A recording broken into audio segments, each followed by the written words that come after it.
اعوذ باللہ من الشیطان الرجیم بسم اللہ الرحمن الرحیم یا ایھا الذین آمنوا اے وہ لوگو جو ایمان لائے ہو کونو تم ہو جاؤ قوامین قائم رہنے والے اے وہ لوگو جو ایمان لائے ہو تم ہو جاؤ قائم رہنے والے للہ اللہ کے لیے شہداء گواہی دینے کے لیے بالقسط گواہی کس کے لیے دینی ہے اللہ کے لیے دینی ہے اور انصاف کی گواہی دینی ہے اور پیچھے ہم نے پڑھا تھا نا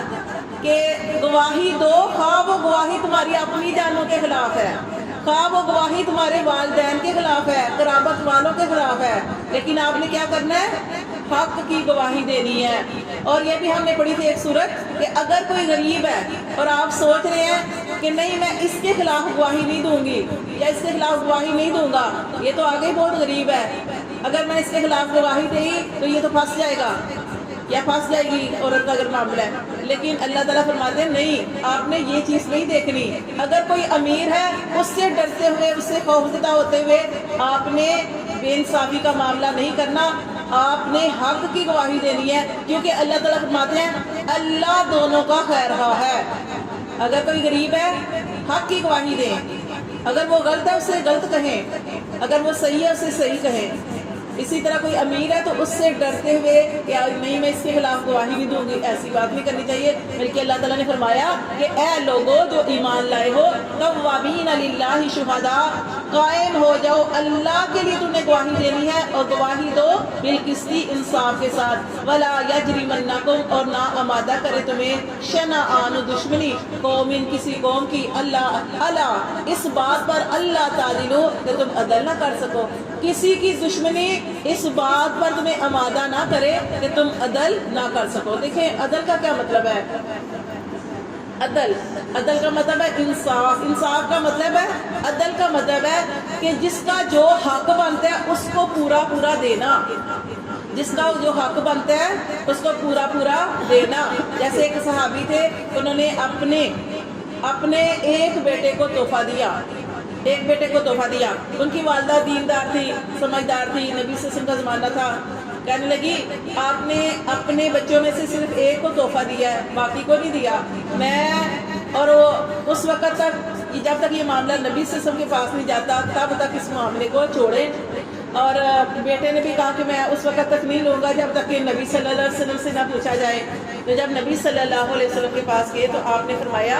کہ تو نے اب تمہارے اور بھی بچے ہیں انہوں نے کہا کہ اللہ کے رسول آپ نے فرمایا کہ سب کو ایسے دیا ہے کہا نہیں ایک کو کہا کہ اس طریقے سے نہیں کرو اللہ تعالیٰ سے ڈرتے رہنا چاہیے اور یہ دیکھیں قرآن کے اندر ہم بار بار ایک لفظ پڑھیں گے اللہ تعالیٰ فرماتے ہیں واتقوا اللہ اللہ سے ڈرو انصاف کرنا چاہیے انصاف کا معاملہ کرنا چاہیے اور اللہ تعالیٰ فرماتے ہیں کسی کی دشمنی تمہیں اس بات پر آمادہ نہ کرے کہ تم عدل نہ کر سکو ٹھیک ہے اور جیسے کہ دیکھیں نا جب فتح مکہ ہوا تو اسلام پھیل چکا تھا اور ہر طرف دین کا غلبہ تھا اب اللہ تعالیٰ مسلمانوں سے بھی کہہ رہے ہیں کہ یہ نہ ہو کہ تم اپنی پرانی چیزیں یاد کرتے رہو کہ کافروں نے ہمارے ساتھ یہ کیا تھا مشرکین نے ہمارے ساتھ یہ کیا تھا نہیں ہم ان کے ساتھ عدل نہیں کریں گے انصاف نہیں کریں گے نہیں آپ نے عدل کا معاملہ کرنا ہے جو ہو گیا ٹھیک ہے تو یہاں پہ یہ بتایا گیا کہ عدل کا معاملہ جو ہے وہ کرنا ہے ہر حالت میں اور اچھا اس کے علاوہ اور عدل میں اور کیا چیز آتی ہے کہ دیکھیں کسی کی یہاں تک دشمنی آئی نا کسی کی محبت بھی آپ کو اتنا نہ کر دے کہ آپ عدل نہ کر سکے آپ کسی سے محبت کرتے ہیں بہت زیادہ اس کے خلاف گواہی دینی ہے تو یہ چیز آڑے نہیں آنی چاہیے کہ نہیں آپ نے عدل کی گواہی دینی ہے اور اسی طرح کسی کا ڈر خوف جو ہے وہ بھی آڑے نہیں آنا چاہیے کیونکہ اللہ تعالیٰ فرماتے ہیں کہ کسی کی دشمنی جو ہے وہ تمہیں آمادہ نہ کرے اس بات پر کہ تم عدل نہ کر سکو اللہ تعالیٰ بار بار فرماتے ہیں اعدلوا تم عدل کا معاملہ کرو ہوا اقرب وہ زیادہ قریب ہے للتقوی تقوی کے واتقوا اللہ اور اللہ تعالیٰ سے ڈرتے رہو ان اللہ بے شک اللہ خبیر اللہ باخبر ہے بما تعملون جو تم اعمال کرتے ہو اللہ تعالیٰ اس کے بارے میں باخبر ہے تو یہ عدل ہر معاملے میں عدل کرنا چاہیے جیسے کئی لوگ اپنی اولاد کو وراثت کو تقسیم کرتے ہیں کسی ایک بچے کو سارا دے دیتے ہیں اور جو بچہ جو ہے نافرمان ہوتا ہے اس کو کہتے ہیں میں نے آگ کر دیا آگ کچھ نہیں ہوتا اور اپنی وراثت سے اس کو محروم کر دیتے ہیں یہ ایسا کرنے والا خود گناہگار ہوگا ٹھیک ہے ٹھیک ہے. وہ ہم نے ایک حدیث پڑھی تھی, نبی صلی اللہ علیہ وسلم کی حدیث کا مفہوم ہے کہ ایک آدمی 70 سال سے نیک اعمال کرتا رہا, لیکن اس نے آخری فیصلہ زندگی میں ایک فیصلہ, آخری فیصلہ غلط کر دیا تو وہ جہنم میں چلا گیا. وہ جنت کے قریب تھا, وہ جنت کے کنارے پہ تھا, وہ جنت میں جانے والا تھا, لیکن اس نے ایک فیصلہ غلط کر دیا اور وہ جہنم میں چلا گیا. اور وہ آخری فیصلہ کیا تھا کہ اولاد کے اندر جو میراث تقسیم کرنی تھی, جو میراث تقسیم ہونی تھی, اس نے اس کے بارے میں ہی ناانصافی کر دی کہ میری یہ وراثت اس طریقے سے تقسیم ہوگی. اسی طرح نبی صلی اللہ علیہ وسلم نے ارشاد فرمایا, حدیث کا مفہوم ہے, ایک آدمی 70 سال سے غلط کام کرتا رہا, لیکن اس نے آخری فیصلہ اللہ سے ڈرتے ہوئے صحیح کر دیا, اور وہ وراثت تھی, وہ جائیداد تھی, اس نے حق داروں کو اس کو حق دیے. اللہ فرماتے ہیں وہ جہنم کے قریب تھا, اللہ نے اسے جنت میں داخل کر دیا. تو یہ ہے کہ یہ چھوٹی بات نہیں ہے. اسی طرح عدل کے اندر انصاف, ہر معاملے میں انصاف کرنا چاہیے. بہویں ہیں, بہوؤں کے اندر عدل کرنا. عدل کے اندر عدل کا مطلب بہت وسیع ہے, ہر معاملے میں عدل کرنا. آپ کی بہویں ہیں, سب کے ساتھ ایک جیسا سلوک کرنا. جیسے گھروں کے اندر ڈیوٹیاں ہوتی ہیں, کام اگر کوئی اس طرح کے معاملے ہیں, کاموں کے اندر تقسیم کر دینی چاہیے, کسی کے ساتھ زیادتی نہیں کرنی چاہیے. یعنی ہر معاملے میں اولاد میں عدل کرنا, بہوؤں کے اندر عدل کرنا, جائیداد کے اندر کرنا. یعنی آپ جو بھی معاملہ ہے, آپ دیکھیں کہ جو بھی آپ کے ذمہ جو ڈیوٹی ہے, کیا آپ اس میں عدل کر رہے ہیں. آپ اگر بچوں کو پڑھا رہے ہیں, اس میں عدل کر رہے ہیں. عدل کیا ہوتا ہے کہ آپ اس کو اس کا حق دے رہے ہیں, کیونکہ آپ نے اب دیکھیں جتنے بھی سارے, اسی طرح ہر بندہ جو ہے نا, ہر کوئی غلط ہے, کوئی بھی اپنی ڈیوٹی پوری نہیں کرتا جیسے کہ کرنی چاہیے. اگر ہم ہر کوئی اپنی ڈیوٹی کو پورا کرے, کہ دیکھیں جیسے جو لوگ پڑھاتے ہیں وہ فیس لیتے ہیں, ٹھیک ہے, اگر وہ ٹائم صحیح نہیں دیتے, بچوں کا حق ادا نہیں کرتے, وہ عدل نہیں کر رہے. یہ ساری چیزیں بھی اس کے اندر آئیں گی. اچھا, اور اب یہ دیکھیں کہ کوئی ساس تھی, وہ بڑی سخت تھی, لیکن اپنی بہو کے اوپر ظلم زیادتی کا معاملہ کرتی رہی. ایک وقت ہوتا ہے نا, انسان سخت ہوتا ہے, لیکن پھر وہ حالات بدلتے ہیں. پھر وہ وقت آیا کہ ساس جو تھی وہ کمزور ہو گئی, بیمار ہو گئی, یا چارپائی پہ آ گئی. اب بہو کو بھی اس کے ساتھ ویسے کرنا چاہیے, یہ عدل آئے گا نہیں. دیکھیں وہ اس کا معاملہ تھا, اگر اس نے عدل نہیں کیا, اس نے ظلم و زیادتی کا معاملہ کیا, اس کی پوچھ اس سے ہو گئی. لیکن آپ چونکہ دوسرا انسان جو ہے, وہ ہر بندہ اپنے طرف سے حق کو پورا کرنے کی کوشش کرے, ٹھیک ہے, کہ آپ نے اس طرح کا معاملہ نہیں کرنا کہ آپ وہ کمزور ہو گئی ہے, بیمار ہو گئی ہے, یا اس طرح کا میں بھی اس کے ساتھ بدلا لوں. نہیں, دیکھیں یہ اس طرح کے کام, اللہ تعالیٰ سے ڈرتے رہنا چاہیے. اللہ تعالیٰ قرآن مجید میں دیکھیں بار بار ایک چیز فرماتے ہیں کہ واتقوا اللہ, واتقوا اللہ, اللہ تعالیٰ سے ڈرتے رہو. جو کوئی غلط کرے گا اللہ دیکھ رہا ہے, ٹھیک ہے نا. تو اس لیے عدل کا معاملہ ہر لحاظ میں کرنا ہے, لیکن جہاں پہ آپ اس طرح درگزر کا معاملہ کر سکتے ہیں, بدلہ نہ لیں, وہ سب سے زیادہ بہتر چیز ہوتی ہے.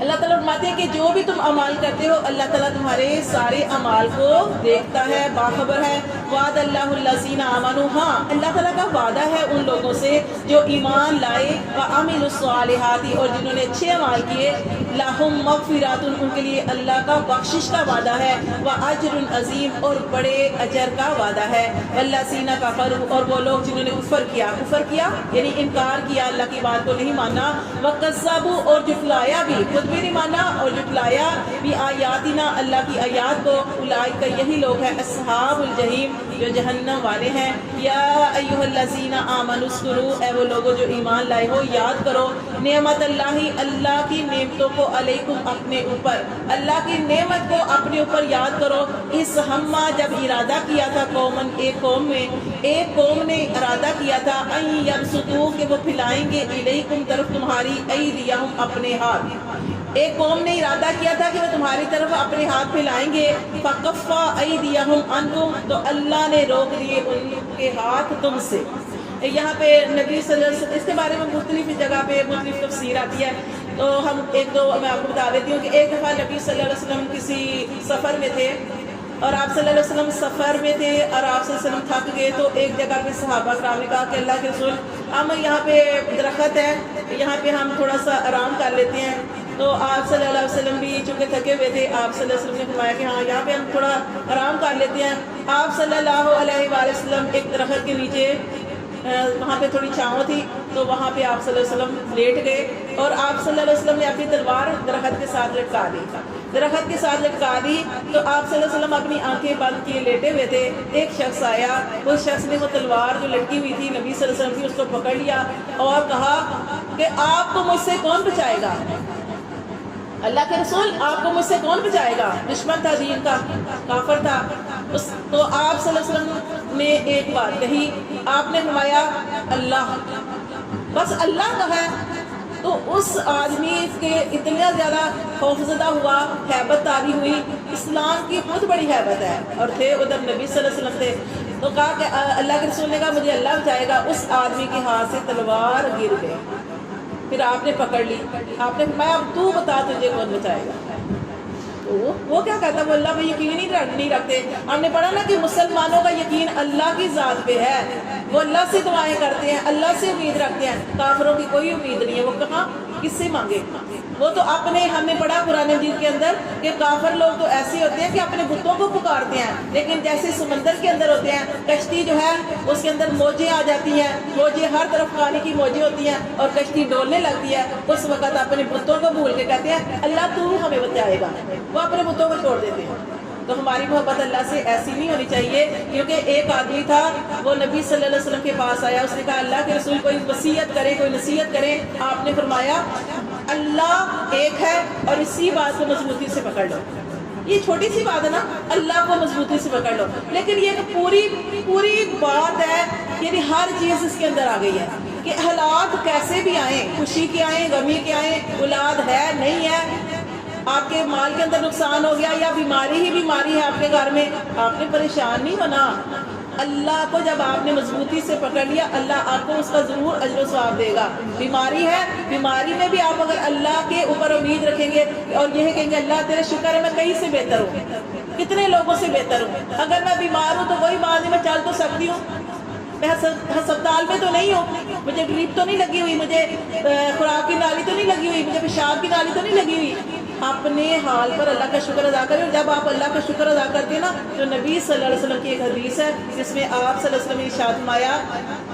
کہ جب کوئی بیمار ہوتا ہے تو فرشتہ جو ہے اس کو دیکھتا ہے. کیا اللہ تعالیٰ پوچھتے ہیں, فرشتے سے پوچھتے ہیں میرے بندہ کیا کھا رہا تھا, میں نے اسے بیماری دی, کیا کھا رہا تھا. فرشتہ کہتا ہے اللہ وہ تو پھر بھی تیری تعریف کر رہا تھا, وہ کہہ رہا تھا کہ جس حال میں اللہ نے رکھا ہے اللہ کا شکر ہے. تو اللہ تعالیٰ کیا فرماتے ہیں, حدیث کا مفہوم ہے, اللہ تعالیٰ فرماتے ہیں اے میرے فرشتے اگر یہ بندے کو صحت مل گئی تو اس سے بہتر صحت اس کو دوں گا. جیسے اس کو صحت تھی نا بیمار ہونے سے پہلے, جیسے یہ صحت مند تھا, اگر اس نے اتنے پیارے کلمات کہے ہیں کہ اللہ نے مجھے اس حال میں رکھا, اللہ کا شکر ہے, تو میں اسے یہ ٹھیک ہو گیا, اگر اس کی زندگی میں صحت ہے تو اس کے اعضاء کے اندر اور زیادہ قوت طاقت پیدا کر دوں گا, پہلے سے زیادہ صحت دے دوں گا. لیکن اگر یہ بندہ, یہ عورت اسی بیماری میں مر گئی تو میں اسے جنت میں, میرے لیے جنت کا وعدہ ہے کہ میں اسے جنت میں لے کے جاؤں گا. تو اس جی ہاں جی, تو مصیبت میں بھی ایسا ہی ہے. اب دیکھیں مصیبت کے اوپر صبر کرنا, مصیبت کے اوپر صبر کر رہے ہیں آپ, اس پر بھی بڑا اجر و ثواب ملتا ہے. اللہ درجات بلند کرتے ہیں, اللہ تعالیٰ تکلیف کو بھی دور کر دیتے ہیں, حالات بھی صحیح ہو جاتے ہیں, اور اللہ آپ کو ایک درجے اوپر والے درجے پر پہنچانا چاہتے ہیں. اور جب آپ صبر کرتے ہیں تب آپ کو وہ درجہ ملتا ہے. اسی طرح آپ کے گھر غربت ہے, دیکھیں غریب ہے نا کوئی, اپنی غربت پہ صبر کر رہے ہیں, تو نبی صلی اللہ علیہ وسلم نے کتنی پیاری بات ارشاد فرمائی. آپ نے فرمایا کہ امیر لوگ قیامت والے دن روک لیے جائیں گے اور غریب لوگ 500 سال پہلے امیروں سے جنت پہ جائیں گے.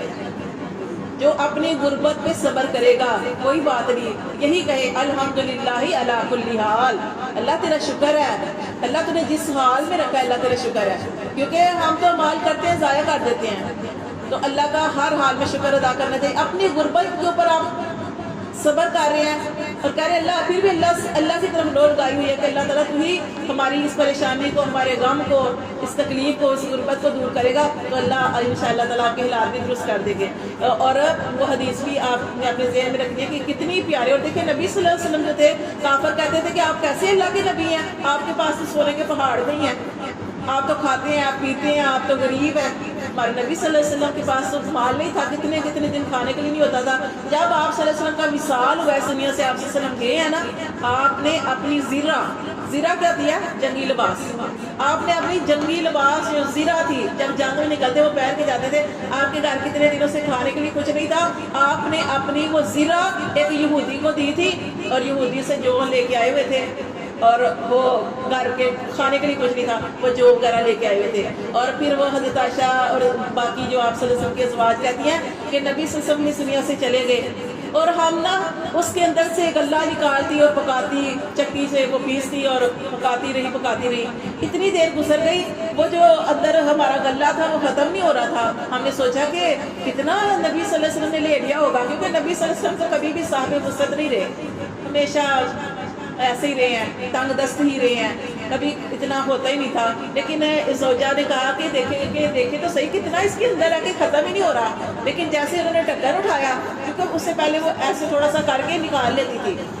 کسی چیز کے اندر سے. اور یہ بھی آپ چیز یاد رکھیں کہ جب آپ ہانڈی پکا رہے ہیں، چاول کسی بھی آپ نے چیز تقسیم کر کے بالکل ڈھکن پورا نہیں اٹھانا چاہیے، برکت اٹھ جاتی ہے. تو وہ ایسی ہوا کہ جب انہوں نے کھول کر دیکھا تو پھر وہ ختم ہو گیا. اگر وہ نہ کھولتی تو پتہ نہیں جب تک وہ پکاتی رہتی نا وہ ختم ہی نہیں ہونا تھا. یہ برکت ہوتی ہے اس سے. تو یہ حالات جو تھے نبی صلی اللہ علیہ وسلم نے بھی ایسے ہی گزارا کیا. اپنی غربت پہ صبر کرنا. نبی صلی اللہ علیہ وسلم نے اتنی بڑی بشارت دی ہے کہ وہ 500 سال پہلے جنت میں جائے. تو اس لیے اللہ تعالیٰ فرماتے ہیں کہ جو ایمان لائے، اللہ تعالیٰ کا وعدہ ہے ان کے ساتھ بخشش کا اور بڑے اجر کا، اور وہ جنہوں نے کفر کیا اور جھٹلایا ہماری آیات کو وہ جہنم کے ساتھی ہیں. پھر اللہ فرماتے ہیں اے وہ لوگوں ایمان والو یاد کرو اللہ کی نعمتوں کو اپنے اوپر. اللہ نے کتنی نعمتیں دی. اس ہمہ جب ارادہ کیا قومن ایک قوم نے اب ستو کے وہ پھیلائے الیکم طرف تمہاری ایدیہم ہاتھ اپنے. وہی میں نے آپ کو جو ابھی واقعہ بتایا کہ اس آدمی نے تلوار جو تھی پکڑ لی اور نبی صلی اللہ علیہ وسلم کے اوپر کاٹ دی. آپ نے فرمایا مجھے اللہ بچائے گا، تلوار ہاتھ سے گر گئی. ایک تو یہ ہے. دوسرا واقعہ یہ ہے کہ آپ صلی اللہ علیہ وسلم ایک جگہ سے گزرنا تھا، آپ صلی اللہ علیہ وسلم نے اس جگہ سے، تو کافروں نے یہ پروگرام بنایا ہوا تھا کہ آپ صلی اللہ علیہ وسلم یہاں سے گزریں گے تو ہم پتھر آپ کے اوپر گرا دیں گے، اور آپ صلی اللہ علیہ وسلم کو اسی جگہ پتھر چونکہ اتنا بڑا کافی یہ لوگ کھڑے تھے، 8-9 لوگ تھے، انہوں نے کہا ہم سارے یہ پتھر ایک دم سے نبی صلی اللہ علیہ وسلم کے اوپر گرائیں گے تو آپ صلی اللہ علیہ وسلم نعوذ باللہ اسی جگہ پہ ختم ہو جائیں گے. اللہ تعالیٰ نے نبی صلی اللہ علیہ وسلم کو بذریعہ وحی آگاہ کر دیا اور آپ صلی اللہ علیہ وسلم کو گئے. اللہ فرماتے ہیں کہ اللہ تعالیٰ فرماتے ہیں کہ ہم نے روکا ایدیہم ان کے ہاتھوں کو انکم تم سے، کہ اللہ تعالیٰ اپنے نبی کو بذریعہ وحی آگاہ کرتے رہے، اور آپ صلی اللہ علیہ وسلم نے اس رستے سے گزرنا تھا، آپ نے رستہ ہی بدل لیا. اللہ فرماتے ہیں واتقوا اللہ. اللہ تعالیٰ ہم سے کہہ رہے ہیں بار بار کہ کوئی بھی معاملہ غلط معاملہ کرتے ہوئے، غلط کام کرتے ہوئے، کسی کے ساتھ زیادتی کرتے ہوئے، ظلم کرتے ہوئے، واتقوا اللہ، اللہ تعالیٰ سے ڈرتے رہو. وعلی اللہ، اور اللہ پر فلیتوکل المؤمنون، اللہ پر چاہیے کہ توکل کرے ایمان والے. صدق